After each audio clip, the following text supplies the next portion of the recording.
So இந்த ஜோசியக்காரங்க ஒவ்வொரு வருஷமும் எல்லா டிவிலையும் உட்காந்துக்கிட்டு புதுசு புதுசாக ஜோசியக்காரங்க வருவாங்களே, ஏதாவது ஜோதி பலன் ராஜ பலன் அப்படியே உட்காந்துக்கிட்டு எல்லா டிவிலையும் இதுதான் நடக்க போகுது, குழந்தை பிறக்கும், உங்களுக்கு ஆம்பளை பிள்ளை பிறக்கும், உங்களுக்கு வந்து கல்யாணம் இப்போ வேணாம், செவ்வாய் தோசை இருக்குது, செவ்வாய் தோசை இருக்கிற மாப்பிள்ளையா பாருன்னு சொல்லி எத்தனை பேர் வாழ்க்கையில் விளையாண்டுக்கிட்டு இந்த தாயத்தை கட்டு, இந்த கோவிலில் போய் இத்தனை நாளைக்கு இந்த பூசாரிகிட்ட இந்த நேர்த்தி கட்டன் செஞ்சு இதை வாங்கிட்டு வந்து அதை நீங்கள் கட்டுனீங்கன்னா சரியாயிரும். இது எல்லாமே பிஸ்னஸ். கோவில், பூசாரி, ஜோசியக்காரங்க எல்லாம் பிஸ்னஸ். இப்போ கார்பரேட் ஸ்டைலில் வேறு வேறு கம்ப்யூட்டரு ஆன்லைனில் புக் பண்ணி நடக்கிறது, ஃபாரினில் இருந்தாலும் இங்கேருந்து இவங்க தகவல்கள் அனுப்புறதுன்னு அப்படியே ரொம்ப அப்டேட் ஆகுது. சயின்டிஃபிக்காக அப்டேட் ஆகிறத விட இந்த மாதிரி மூட நம்பிக்கைகள் தான் ரொம்ப அப்டேட்டாக அடுத்த கட்டத்துக்கு போய் பண்ணிக்கிட்டு இருக்கிறாங்க.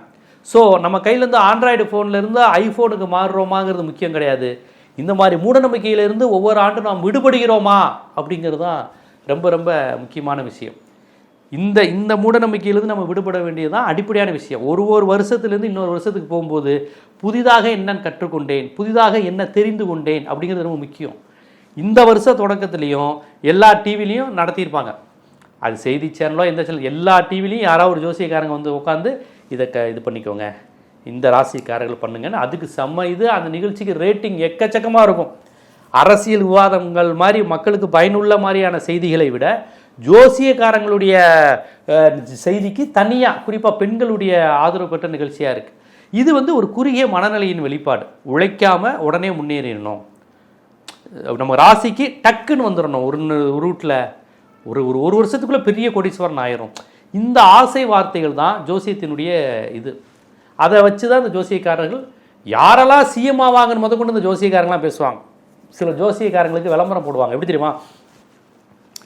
இந்திரா காந்தி சுட்டு கொல்லப்படுவார் என்பதை முன்கூட்டியே கணித்த ஜோதிடர் இவர்தான் அப்படி போட்டிருப்பாங்க.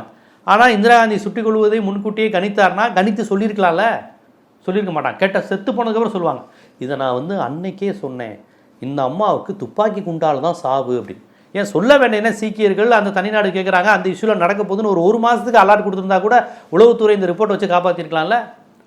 காந்தி சுட்டு கொல்லப்படுவார்னு ஏன்ப்பா எந்த ஜோசியக்காரங்களும் சொல்லலை?